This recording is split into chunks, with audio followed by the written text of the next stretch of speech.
Why is it disgusting today to skip washing your hands once?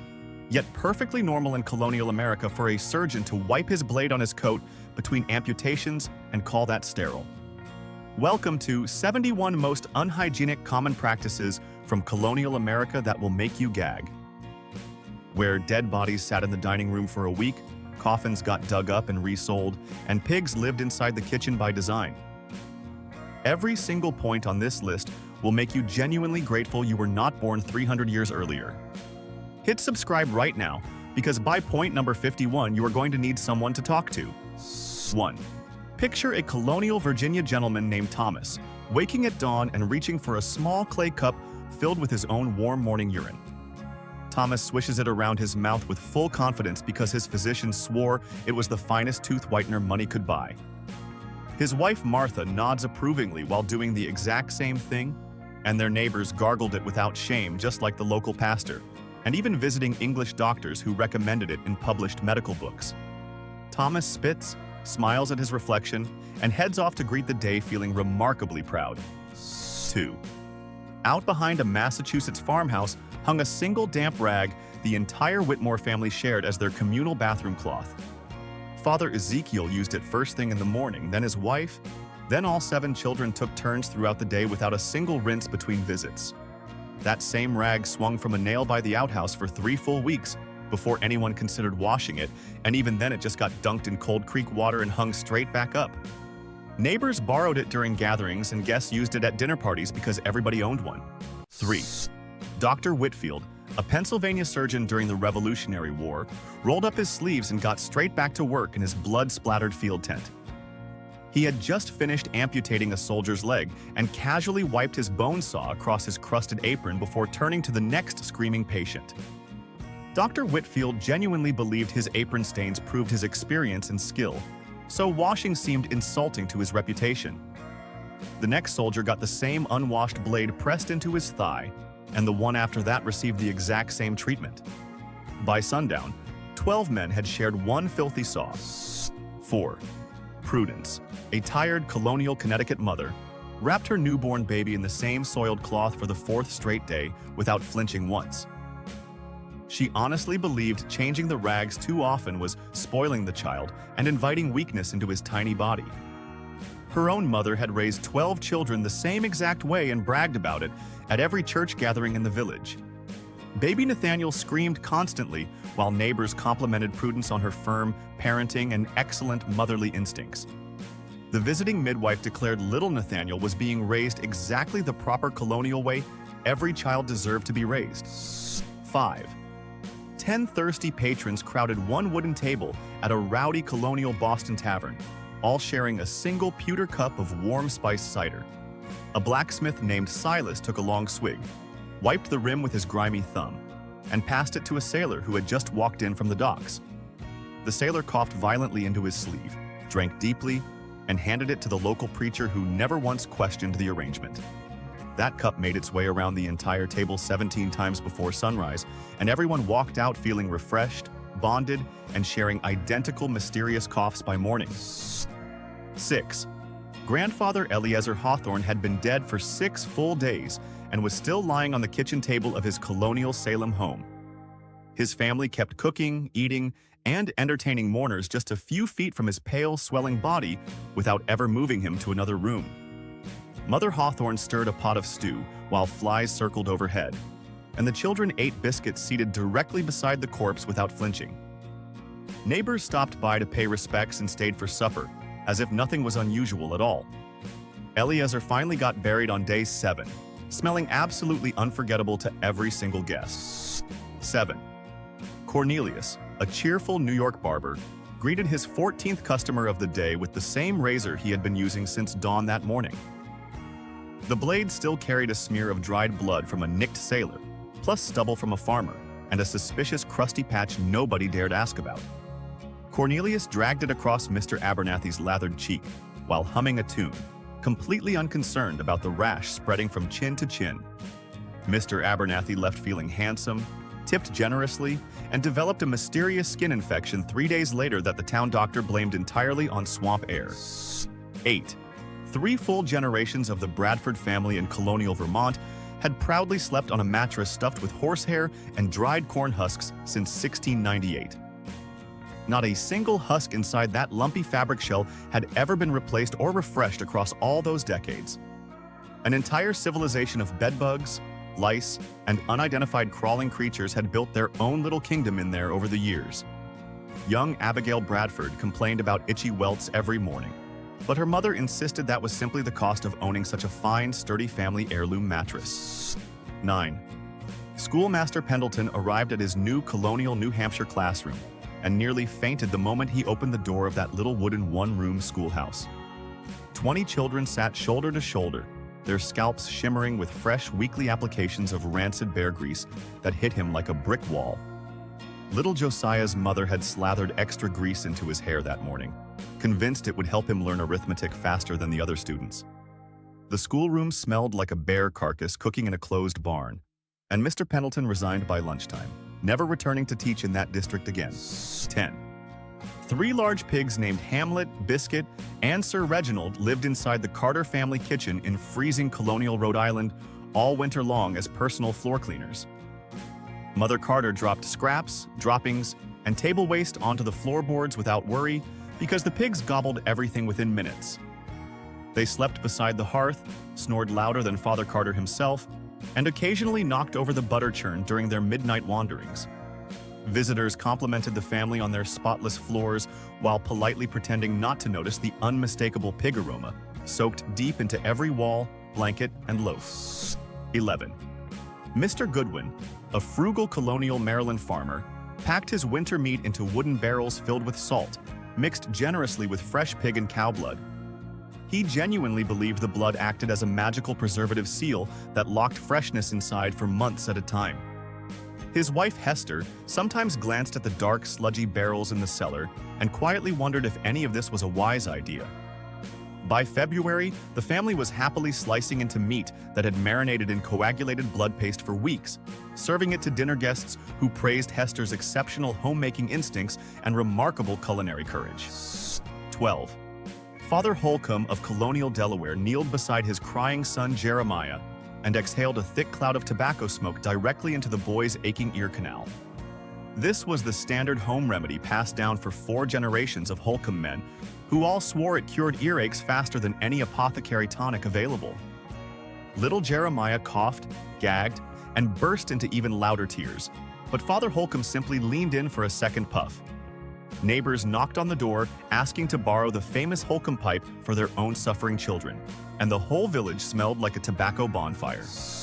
13. A New York housewife named Goodwife Tremaine flung open her second-story window every morning and bellowed one quick warning before launching her family's chamber pot contents straight onto the cobblestones below. Pedestrians had learned to walk close to the buildings while listening carefully for that one single shout of warning from above. A traveling merchant named Mr. Pinkerton ignored the call one Tuesday and received a full splash directly across his velvet coat and powdered wig. Goodwife Tremaine waved cheerfully from her window, considered her duty fully completed, and went right back to baking her morning bread. 14. A weary traveler named Captain Holloway checked into a Pennsylvania inn for the night and discovered he would be sharing his bed with 2 complete strangers he had never met before. One was a sweaty fur trapper named Boudreaux, who had not bathed since spring, and the other was a Boston lawyer with a violent rattling cough. Captain Holloway crawled between them and tried desperately to sleep while lice marched freely across all 3 men throughout the night. He woke up with new fleas, a new rash, the lawyer's cough, and Boudreaux's lingering scent permanently soaked into his coat. 15. The women of a small Colonial, Georgia village gathered at the same riverbank every Monday morning to scrub their family laundry in the slow-flowing water. Just 30 feet upstream, a butcher rinsed bloody pig carcasses, and downstream, the village pump drew that exact same water into family drinking buckets. Goodwife Whitcomb wrung out her husband's filthy breeches right beside Goodwife Davis, collecting drinking water for her infant's morning porridge. Nobody saw any problem with the arrangement. The village blamed all sicknesses on bad weather, and the river just kept flowing innocently along, carrying everyone's mysterious troubles downstream forever. 16. Old Mr. Pemberton of Colonial, Virginia, had 3 rotten brown teeth wiggling painfully in the front of his mouth, and he refused to let anyone touch them. He firmly believed pulling teeth was far more dangerous than letting them rot peacefully on their own timeline. His wife Bess winced every time he smiled because the smell could clear a church pew during Sunday service in record time. Eventually, 2 teeth fell out into his bowl of pumpkin soup during dinner, and Mr. Pemberton just fished them out, set them aside proudly, and kept right on slurping without a single complaint. 17. A nervous family in Colonial, Philadelphia hired a night watchman named Jeremiah to guard their freshly buried grandmother from grave robbers who roamed the cemetery, hunting for fresh corpses to sell. Medical schools paid handsome prices for bodies with absolutely no questions asked about their suspicious origins. Jeremiah sat on a wooden stool beside the tombstone every night holding a musket while shadowy figures circled the cemetery edges. One night, 3 men rushed forward with shovels. Jeremiah fired once into the air, and they scattered into the woods cursing loudly. Grandmother Eustace remained safely underground, much to the family's enormous relief. 18. Mistress Crawford of Colonial, New Jersey stood over her hungry infant son and chewed a mouthful of boiled turnip into a warm, pulpy mash before pressing it directly from her own mouth into his. Spoon-feeding was considered a ridiculous waste of effort by every wise grandmother in the entire colony at that time. Her mother-in-law applauded the technique and praised Mistress Crawford for honoring the old, proper traditional ways of efficient colonial motherhood. Baby Thaddeus accepted each warm mouthful eagerly, growing chubby and content, while passing visitors marveled at the unbreakable maternal bond clearly being formed at the dinner table. 19. The Whitford family of Colonial, New York stabled their 2 horses, Bramble and Duchess, directly inside the basement of their 2-story farmhouse all winter long. The rising body heat warmed the wooden floorboards above, where the entire family slept peacefully every freezing night. Unfortunately, the manure piled up steadily in the basement, sending its powerful aroma drifting up through every crack in the floor. Little Tabitha Whitford slept directly above Duchess and woke up smelling like a barn every single school morning.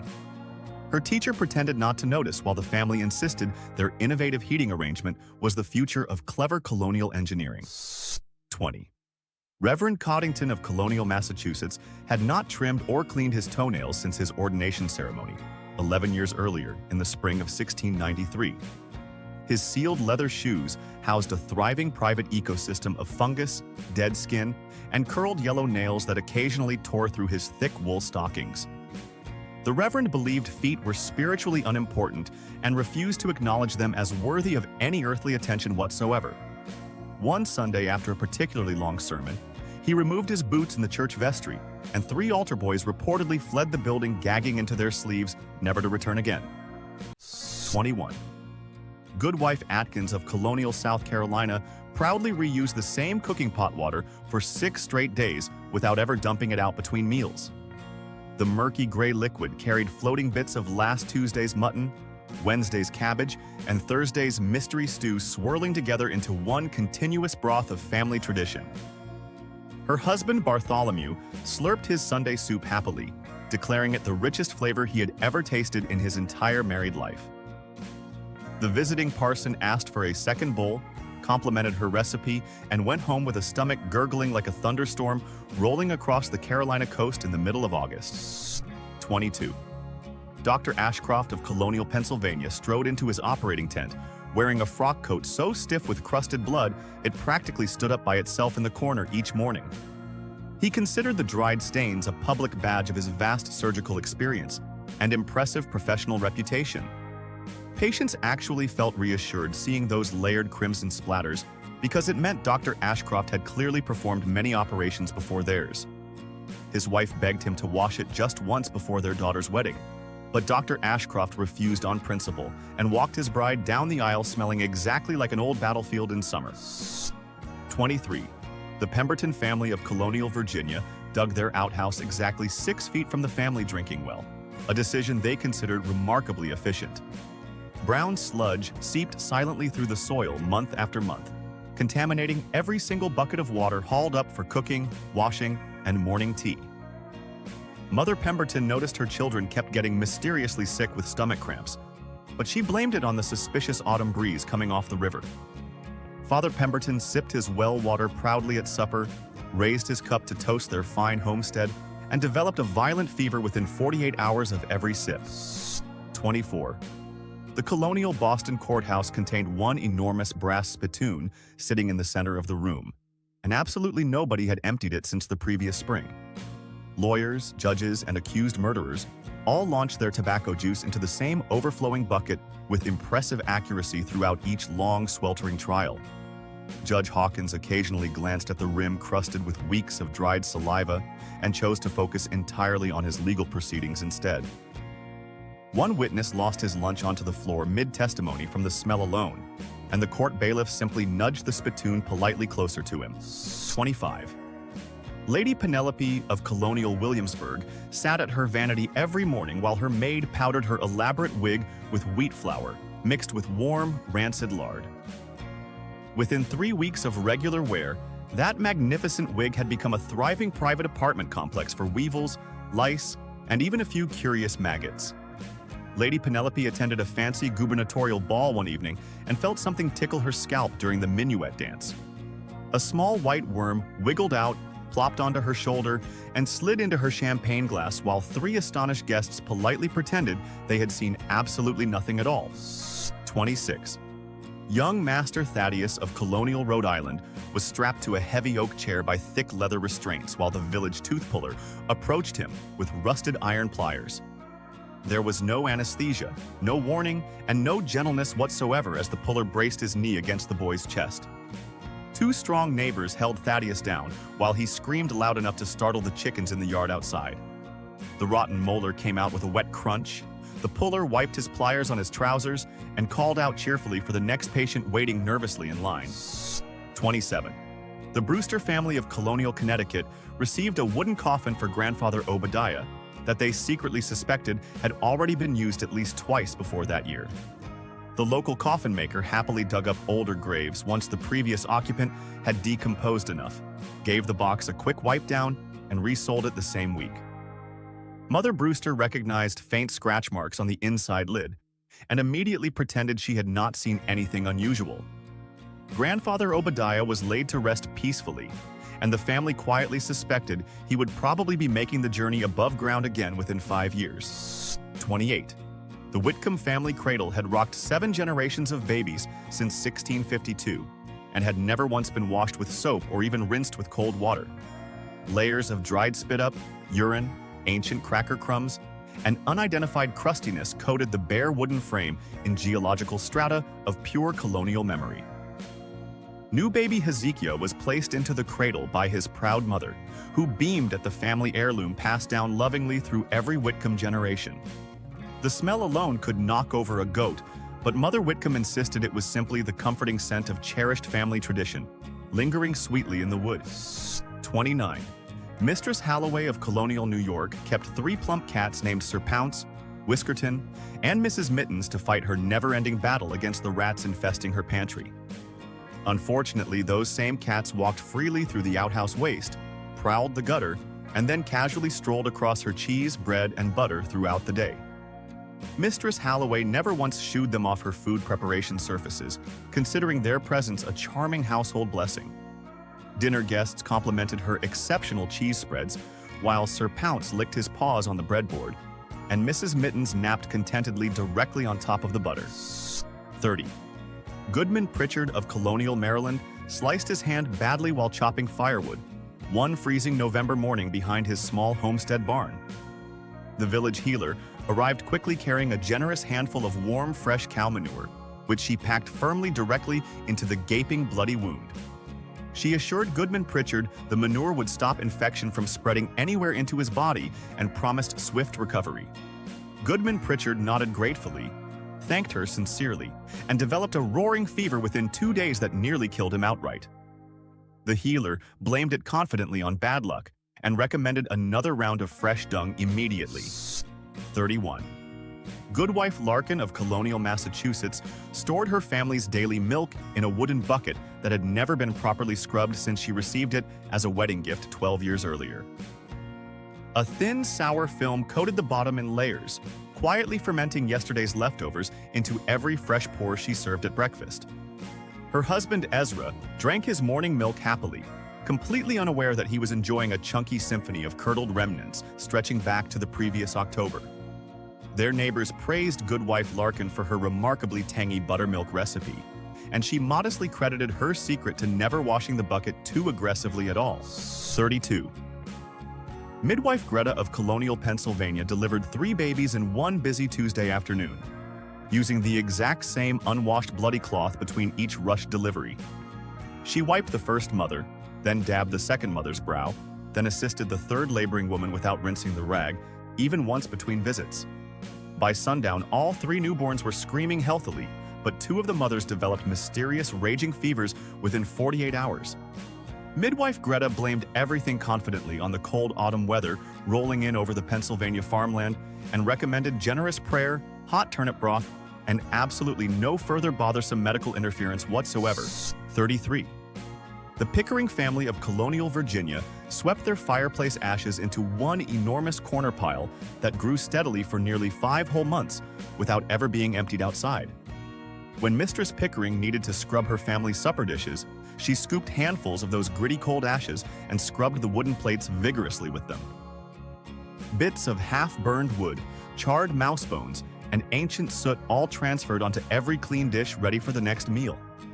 Father Pickering complimented his wife on the satisfying crunch hidden inside his cornbread that evening and assumed she had added a delightful new ingredient. 34. Barbara Mortimer of Colonial, Boston ran a busy shop where customers came for haircuts and minor surgical procedures, all performed at the exact same wooden chair throughout the day. He trimmed Mr. Harrison's beard, then cauterized a sailor's bleeding leg wound, then returned cheerfully to shaping the next customer's sideburns without changing tools between any of it. The smell of burned flesh mixed with hair clippings and tobacco smoke filled the entire shop from sunrise to sunset every weekday. Patrons left freshly groomed, lightly bandaged, and carrying mysterious new infections that the town doctor blamed entirely on the changing seasons. 35. Squire Bramwell of Colonial, Maryland wore the same fancy silk breeches for nearly 7 full months without ever once dunking them into water for proper cleaning. He simply scraped the visible filth off with a flat wooden stick each Sunday morning and hung them on the fence post overnight to refresh in the dew. The breeches stiffened, darkened, and developed a smell that visiting neighbors politely described as quite robust and remarkably memorable. Squire Bramwell strutted to church every Sunday convinced he was the best-dressed gentleman in the entire county, while pewmates discreetly slid further down the bench beside him. 36. Tooth Puller. Crabtree of Colonial, Philadelphia set up his portable wooden chair right in the bustling middle of the public market square every Saturday morning for live entertainment.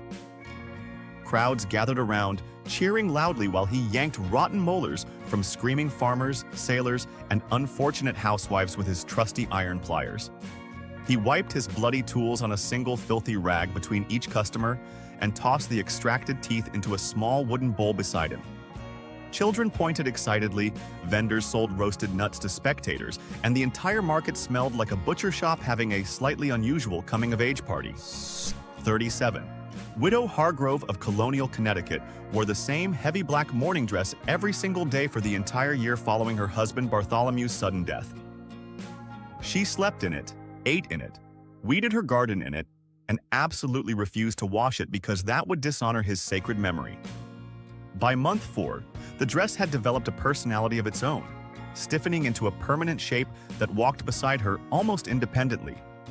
Visiting cousins fainted upon entering her parlor, and the local pastor began holding her grief counseling sessions outside in the open, windy yard for everyone's general public health. 38.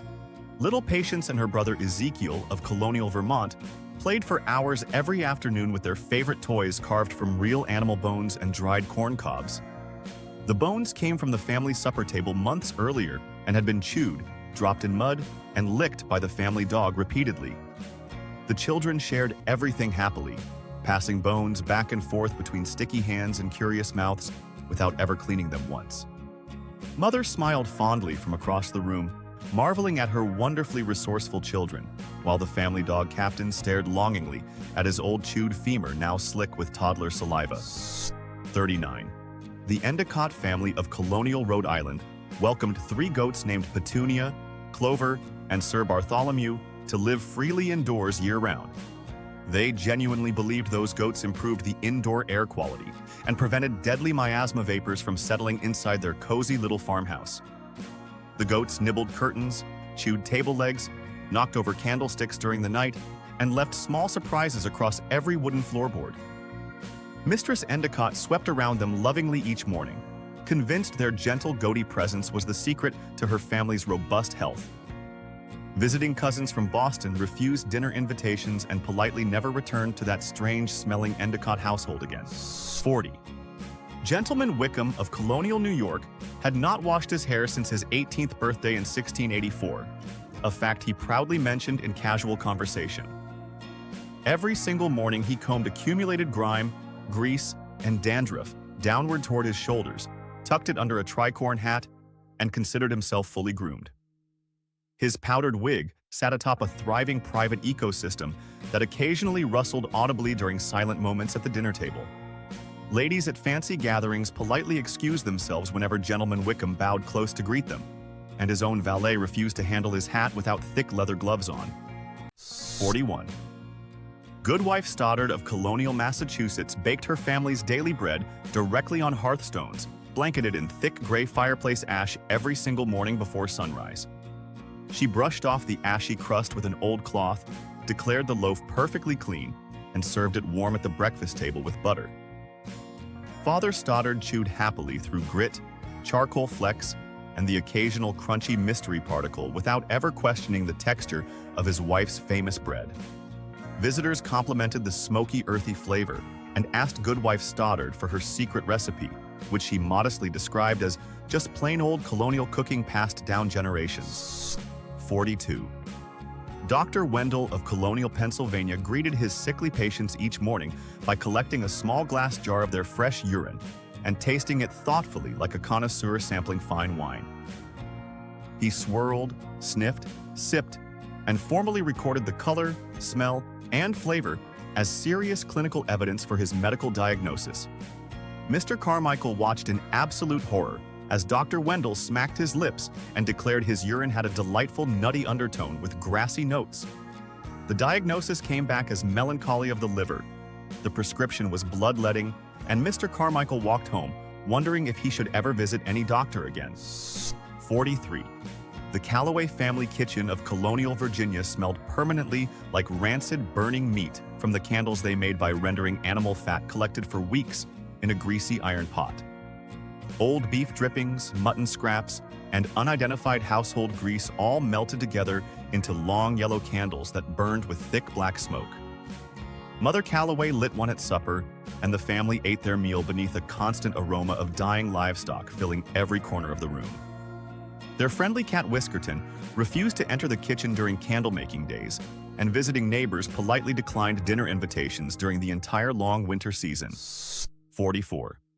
The taproom floor of Boston's busiest Colonial tavern was buried under 3 inches of sawdust meant to absorb vomit, spilled ale, blood from brawls, and various other tavern emergencies. That same sawdust layer had been sitting there for almost 6 full weeks before tavern keeper O'Hannigan finally considered replacing it. Customers stumbled across crusty patches squelching under their boots, and one drunken sailor swore he saw something unidentifiable wiggling near the bar stool. O'Hannigan shrugged, poured another round of cider, and assured everyone that the sawdust added wonderful character to his establishment that no fancy Philadelphia tavern could possibly match. 45. Lady Margaret of Colonial, Charleston floated elegantly through every social gathering wearing magnificent silk petticoats that dragged a full 3 feet behind her along the muddy streets. Her petticoats absorbed horse manure, street filth, spit, mystery puddles, and one entire dead pigeon during a single Tuesday afternoon stroll. She returned home, hung the petticoats in her parlor, and wore them again unchanged to Sunday church service the very next morning. The pew behind hers reported a fragrance so memorable that the visiting bishop nearly lost his place during the sermon, and the family dog refused to greet her at the door. 46. Old Mr. Caldwell of Colonial, New Jersey suffered terribly from a screaming toothache and let the village healer burn dried herbs directly inside his open mouth as standard treatment. The healer believed tiny invisible worms lived inside the rotten tooth, and that burning herbs would suffocate them right out of his gums forever. Mr. Caldwell coughed, choked, and accidentally swallowed a glowing ember while neighbors gathered around the porch to watch the dramatic procedure unfold. The healer declared the worm had been successfully defeated, charged him 2 shillings, and walked away whistling cheerfully while Mr. Caldwell smoldered gently from inside his mouth.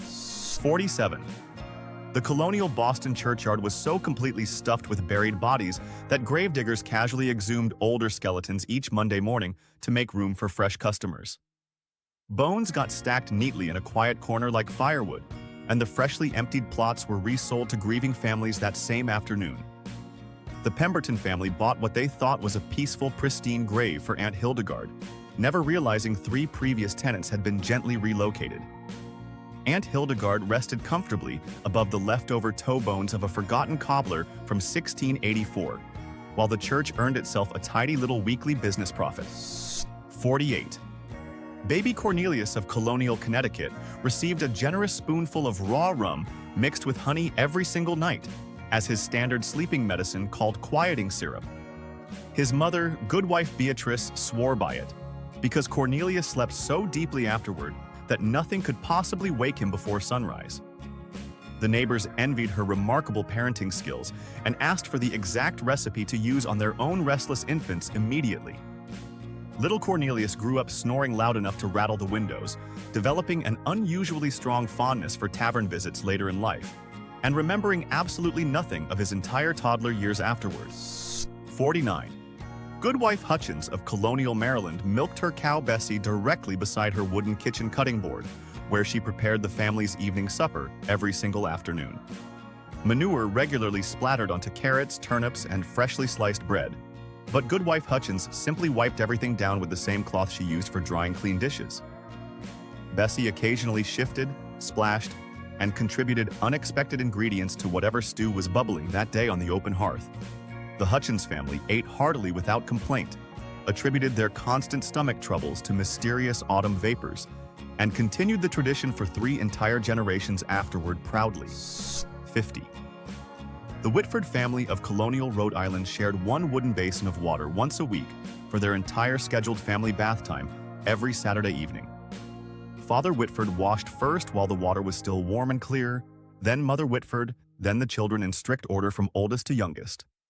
By the time little Tabitha climbed into the basin last, the water was gray, lukewarm, and floating with mystery debris no one wanted to identify. Tabitha emerged dirtier than when she started, and the family declared her remarkably clean for another full week of vigorous, productive colonial farm work. 51. Goodwife Pembroke of Colonial, Vermont, proudly stored her family's enormous wheel of cheese until it grew a thick, fuzzy green coat of mold across the entire top surface. She considered that fluffy carpet a sure sign her cheese had reached perfect ripeness for serving at the next big Sunday gathering. She simply scraped off the top mossy layer with a butter knife and sliced the yellowish remainder for hungry dinner guests waiting eagerly at the table. Reverend Hollingsworth bit into his portion, paused thoughtfully, swallowed politely, and quietly asked for an extra large mug of strong cider to wash down the impressively memorable flavor. 52. Dr. Pritchard of Colonial, Pennsylvania prescribed mercury-based calomel for absolutely every illness that walked through his apothecary door from infants to elderly grandmothers alike. Patients lost their teeth, watched their hair fall out in clumps, suffered violent nerve tremors, and somehow still trusted him completely as their family physician. Mr. Crenshaw came in with a simple sore throat and left clutching a bottle of silvery poison strong enough to fell a horse. 3 weeks later, Mr. Crenshaw was bald, drooling, and convinced his treatment was finally working beautifully, while Dr. Pritchard happily collected payment for his miraculous medical expertise. 53. The Bramwell family of Colonial, Massachusetts covered their dirt floor with woven river rushes that nobody had fully removed since the day the farmhouse was first built in 1671. Fresh layers got added on top, while the bottom layers quietly decomposed with old food scraps, mouse droppings, and beetles wiggling silently underneath. Young Jeremiah Bramwell occasionally dug down through the layers as a fun afternoon game and discovered fascinating ancient treasures including grandfather's missing pipe. Mother Bramwell praised his curiosity, swept the rushes back into place, and served supper directly above what was essentially a peaceful little family compost pit. 54. The bustling colonial streets of Philadelphia contained absolutely no garbage collection of any kind, so butchers, tanners, and ordinary families simply hurled their waste straight out the front door. Pig entrails, rotting cabbage, dead rats, broken pottery, and full chamber pots all piled together in steaming mounds along the cobblestones. Pedestrians hopped delicately between the disgusting heaps each morning while pigs roamed freely, snorting through the mess for breakfast scraps without supervision. Visiting Englishmen reported being absolutely horrified by the smell, while the locals shrugged casually and assured them this was simply the wonderful charm of a thriving American colony. 55. Cobbler Hastings of Colonial, Connecticut, waterproofed every customer's leather shoes by rubbing thick, rancid animal tallow deep into the seams and stitching with his bare, yellow-stained hands. The grease soaked through the leather and pressed directly against the wearer's bare skin with every single step across the dusty village square. Mr. Whitaker bought a fresh pair of waterproofed boots and walked home, leaving a faint, greasy trail behind him on the wooden sidewalks of town. His feet smelled so powerfully of cooked mutton by sundown that the family dog tried enthusiastically to eat his stockings while he was sleeping peacefully upstairs. 56. Goodman Throckmorton of Colonial, Virginia, firmly believed his throbbing cavities were caused by tiny invisible worms, wiggling angrily inside each rotten tooth at night. The village healer pressed warm onion juice firmly against his gum for nearly 4 solid hours, promising it would draw the offending worm out painlessly into the open. Goodman Throckmorton sat patiently, weeping silent tears as onion fumes filled his eyes and nose with overwhelming intensity throughout the long afternoon procedure.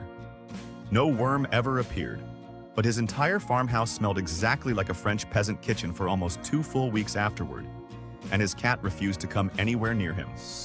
57. The wealthy Ashworth family of Colonial, Boston kept a charming open decorative box on their parlor shelf containing locks of hair and fingernail clippings from every dead relative. Grandmother Edith, Uncle Bartholomew, and even tiny cousin Sebastian, who had died as a toddler, were all carefully represented inside that lovely wooden keepsake box. Visitors politely admired the unusual display while quietly trying not to stare too long at the yellowing bits of human remains arranged tastefully across velvet lining. Little Prudence Ashworth often played near the box, happily, occasionally rearranging the clippings while her mother praised her wonderful appreciation for sacred treasured family heritage. 58. Little Mistress Charity Rowley of Colonial, Pennsylvania, toddled around her family farmhouse wearing a tiny dress with lead weights sewn carefully into the hem to keep her standing perfectly upright. She spent hours every day crawling across filth-covered wooden floors with that heavy lead pressing directly against her soft baby skin. Her mother, Goodwife Rowley, proudly believed the weights guaranteed graceful posture and perfect lifelong colonial elegance for her precious daughter. Little Charity developed mysterious tremors by age 4, struggled to remember her own name by age 6, and her mother blamed everything entirely on the strange, unsettled, humid colonial weather instead. 59. The Beckwith family of Colonial, Maryland built their chicken coop directly against the back wall of their family kitchen for convenient daily egg gathering before breakfast. Years of accumulated chicken manure piled steadily against the outside wall, while the powerful ammonia smell seeped through the cracks straight into their cooking space. Mother Beckwith chopped onions while her eyes watered from absolute chemical fumes, and Father Beckwith complained the soup always tasted distinctly poultry adjacent every single supper. The chickens clucked happily outside, completely unbothered, while the entire Beckwith family slowly developed a permanent twitch whenever anyone mentioned the unmistakable, beautiful smell of fresh country living. 60. Goodwife Carrington of Colonial, New Jersey shoved vinegar-soaked rags into every family member's nostrils during the dreaded smallpox outbreak, sweeping through her panicked little farming village. She reused those same crusty, stinking rags on her husband, her 3 children, and then her elderly mother-in-law without ever rinsing them between uses. Vinegar fumes mixed with each family member's personal scent created a truly unique aromatic experience inside the cozy little Carrington farmhouse for weeks. Nobody actually avoided the smallpox, but Goodwife Carrington remained absolutely convinced her clever protective method had saved everyone's lives from certain instant death by suffocating disease vapors. 61. The Hawthorne family of Colonial, Massachusetts mixed strong rum or weak beer into every cup of drinking water served at breakfast, lunch, and supper without exception. Even little 4-year-old Tabitha sipped her morning beer happily, because everyone in the village knew plain local water could absolutely kill a person dead. Father Hawthorne raised his frothy mug at sunrise. The children clinked their tiny cups together cheerfully, and the family dog Captain even got a splash in his bowl. By noon, the entire household was pleasantly tipsy, productively farming with impressive enthusiasm, and stumbling through Bible verses at supper with truly wonderful Colonial Holy Spirit. 62. Apothecary Wadsworth of Colonial, Virginia proudly sold tiny brown bottles of Spirit of Hartshorn, made by literally burning real deer antlers down into a caustic ammonia compound. Customers rubbed the harsh, stinging liquid directly onto aching joints, open sores, and questionable rashes without ever asking what was actually inside the mysterious bottle. Mr. Pemberton bought a fresh bottle for his swollen knee, applied it generously, and immediately discovered his entire leg felt like it was burning peacefully off. Apothecary Wadsworth assured him that powerful tingling sensation meant the cure was finally working beautifully, then happily charged him triple for a second emergency bottle. 63. The Endicott family bed of Colonial, Connecticut featured magnificent heavy curtains surrounding their fancy 4-poster mattress that nobody had laundered since the wedding day in 1689. Decades of body odor, dead skin flakes, sleeping insect colonies, and unidentified dust had all settled deeply inside the trapped, enclosed sleeping cocoon. Newlywed Patience Endicott climbed into bed beside her husband Bartholomew, pulled the curtains closed, and immediately felt something tiny scurry across her ankle. Bartholomew assured her it was simply the comforting heritage of a proud family bed, then promptly snored while small mysterious creatures held their nightly meeting around them. 64. The bustling streets of Colonial Philadelphia contained absolutely no sewer system whatsoever, so every rainstorm flushed accumulated human waste, animal entrails, and rotting garbage straight into the rivers. Those exact same rivers supplied the town drinking water just a short distance downstream, where housewives filled their morning buckets cheerfully. Goodwife Penrose dipped her wooden bucket each dawn into water that had carried away last night's chamber pot contents the previous afternoon. The whole village blamed mysterious recurring stomach illnesses on bad luck, bad weather, or evil spirits while continuing the same routine without a single concerned questioning glance. 65. Mistress Hadley of Colonial, South Carolina wore the same tightly laced whalebone corset for nearly 5 straight months without ever fully removing it for proper washing. The linen darkened, stiffened, and absorbed daily sweat and skin oils until it carried a smell visiting cousins politely described as quite uniquely memorable. Her husband Reginald gallantly held his breath whenever he unlaced her each Saturday evening, then immediately rushed outside for desperately needed fresh country air.